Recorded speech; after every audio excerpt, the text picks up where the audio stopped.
days are never ending,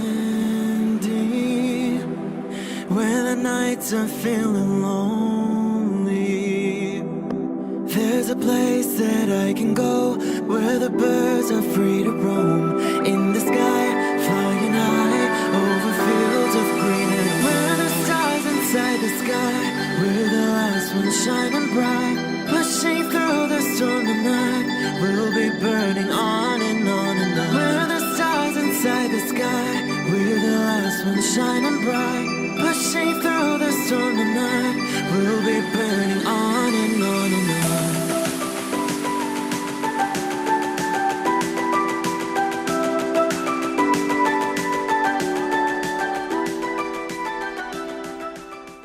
Hello Virgo, this is Inspire 2016 with your weekly tarot reading for the week commencing the 1st of November until the 8th of November 2021. The first card for you is representing, how do you feel about yourself? Your card is the Queen of Swords. You will meet a female significant figure who is most likely from the air sign, who is stern and composed, and without much feeling. If you are single, she might be someone that you're looking forward to be your partner. On the other hand, this card also represents the intellect's ability to judge and discern impartially, without the influence of emotion or sentimentality. She likes to know the how, what, why, where, when and who of everything to help her make sense of her environment and to better understand others.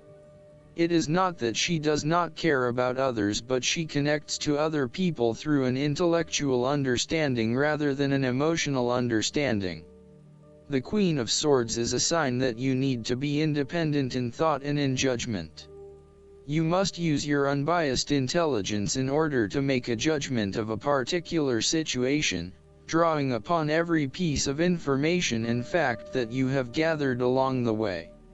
Empathy or compassion towards others may distract you from the task at hand, so it is important that you think with your head and not with your heart at this particular time.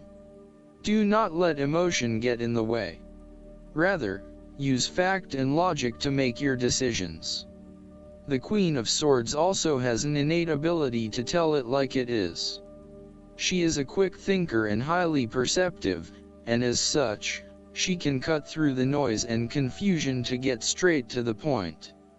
There is certainly no beating about the bush, or softening of her comments, opinions, and thoughts. She is upfront and honest about her opinions, and expects the same from others. The best way to interact with the Queen of Swords, therefore, is to remain as impartial as possible, and to present your thoughts and opinions concisely and honestly. The second card for you is representing, what do you want most right now? Your card is the Nine of Cups. What do you want most right now is to be happy in all areas of your life, such as health, finances, work, luck, love, or relationships. This is your wish card, as its appearance is often taken as a sign that, whatever your heart's desire, it shall be granted in the coming days or weeks. Know that you have paved our own way on the path to success. As a Cups card, the 9 usually refers to an emotionally fulfilling situation, such as the strengthening of a romantic bond, the solidification of a friendship, or the consummation of a sexual relationship. It shows that joy and happiness are within your grasp. In fact, you probably already have them. It is a sign to enjoy the abundance of life and to feel each of your emotions as if you had never felt any of them before. See the perfection all around you. The Nine of Cups is also about counting your blessings, living in the moment, and enjoying the good things that life has to offer. Start or end every day by creating a mental list of the 3 things you are most grateful for. You will find that over time, you indeed have a lot to be happy about, and it may increase your feeling of deep contentment and fulfillment. The Nine of Cups represents stability and advancement. This card signals delight and pleasure, contentment with what you have accomplished so far, and forms a steady foundation for the future.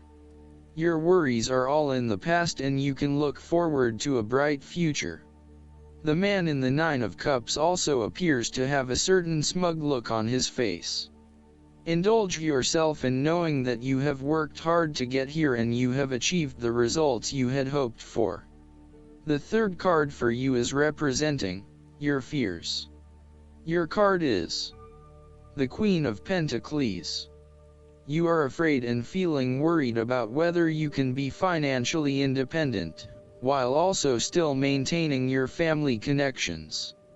You may be concerned that if you invest in your career or financial well-being, you might not have enough energy to invest in your family. Sometimes, you just cannot do everything and you will need to make some choices. You are also becoming very consumed in your work. You may be placing your career before your family or your relationships, and this is having a detrimental impact. Of course, this may be okay on a temporary basis, but you need to assess its long-term impact. To rebalance your life, you may find a release by returning to a favorite nature spots and allowing yourself to take in this fresh, natural energy. You may also find that you become a bit of a homebody and somewhat isolated from others. If so, you need to fight this urge and keep in touch with your friends and family, as they will be a great help and support to you. At times, the Queen of Pentacles may suggest that your tendency to mother those you care about is actually becoming more like smothering. Your intentions are good in that you love to cook, clean, nurture and care for those around you, but there may be a point at which you need to let others be accountable for their own upkeep. You cannot always be the one doing the laundry or cooking the dinner. Sometimes you need to step back and let others take on the load. Similarly, you may reach a point where you are investing so much time looking after others that you find you are neglecting yourself. Again, step back and let others take on some of the household responsibilities. The fourth card for you is representing what is going for you. Your card is the Nine of Swords. Your experience of the world is greatly influenced by our expectations, desires, and fears, and therefore you are largely the creator of your own world, and your attitudes determine how you experience that world. The Nine of Swords can also reflect fear of the future, or what may possibly happen in the future. If you allow yourself to be bound by fear of the future, you are at risk of eventually creating a negative reality for yourself by virtue of your expectations. Your nightmare becomes your self-fulfilling prophecy, which is clearly not a desirable outcome. Generally, this card is an indication that you are worrying excessively about a situation. You are literally being kept up at night because you are so anxious about a particular issue. It is possible you are working yourself up unnecessarily, and, if you were to look at the situation more objectively, you may come to realize that it is not as bad as you are making it out to be. In fact, all that worry and despair is what is making it worse, so rather than fretting about it, do something to change it.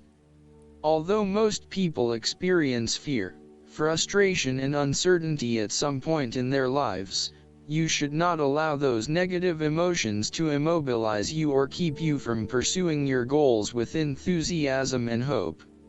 Expect at least some level of uncertainty in the future, and draw upon your inner strength to remain as flexible and adaptable to that uncertainty as possible. The Nine of Swords can also indicate that you are being incredibly hard on yourself, putting yourself down or engaging in negative self-talk. For every mistake you make, you blame yourself and become worked up and angry at yourself for messing up again. So, ask yourself why you are being so hard on yourself. How are you putting yourself down, or what is the source of your depression? What can you do to make yourself feel better? The fifth card for you is representing what is going against you. Your card is the Fool. You may be acting in total disregard of the consequences of your actions and indeed acting the fool. You are trying to live in the moment, rather than planning ahead. You are acting recklessly, wanting to break free of the usual routine in order to find yourself, but doing it in a way that completely disregards others.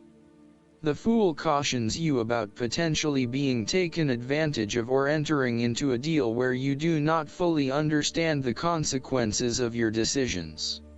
If you are offered an opportunity that seems too good to be true, then it probably is. It is really important that you do almost a due diligence on the opportunities presented to you to ensure that you are making the right choice and not simply going with the most enticing offer at the time. Be prepared for the challenges that lie ahead so that you are not taken by surprise. Do your research and make sure you are well prepared for critical events, such as job interviews, applications, presentations, and meetings. You might not want to be placed in a work situation where you are completely out of your depth and have no clue what you are doing. You want to feel at least competent that you know what you need to do, and you most certainly do not want to look like the fool or the newbie on the block. Even if you have not been in the workforce for a little while, you want to be respected for your experience to date and do not want to have to start at square one again. The nature of your relationship is highly changeable and uncertain, with spontaneity taken to a whole new level. You may be unsure about where the relationship is heading and whether you can safely depend on your partner. You may both be risk takers with little consideration for the long-term consequences of your actions. This may bring with it excitement and suspense, but also an underlying feeling of uncertainty and insecurity. The last card for you is representing the likely outcome that you may have. Your card is the Three of Pentacles. If you continue to work toward the fulfillment of your dreams and do not allow disillusionment to dampen your enthusiasm, ultimately you will experience prosperity and success in your goals. You need to do work that is satisfying to you and that you can be truly proud of. What new beginnings are you experiencing in the material realm? Is there some project or creative venture you have been putting off because of fear of failure? The Three of Pentacles indicates that dreams can be made real with persistence, determination, and effort.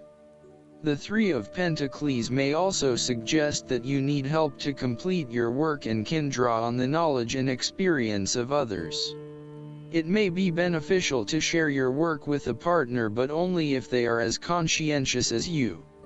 At the core of the Three of Pentacles is the notion of teamwork and collaboration. In the card, we see a young mason working hard on building part of the cathedral. The two monks enter, with their worldly knowledge and spiritual understanding to bring a new perspective to the mason's work. Even though their backgrounds, experience levels, and knowledge is very different, they are able to come together to share their expertise in a way that creates synergy and improved results. There is no us and them or any sense of superiority. Rather, each person has something unique to offer and is willing to learn from others involved in the project. Everyone is getting the job done together and is contributing to the group through effective listening and sharing. This is a positive card to see when teamwork, collaboration, and cooperation are required between parties with different levels of experience. The Three of Pentacles also points to the importance of feedback.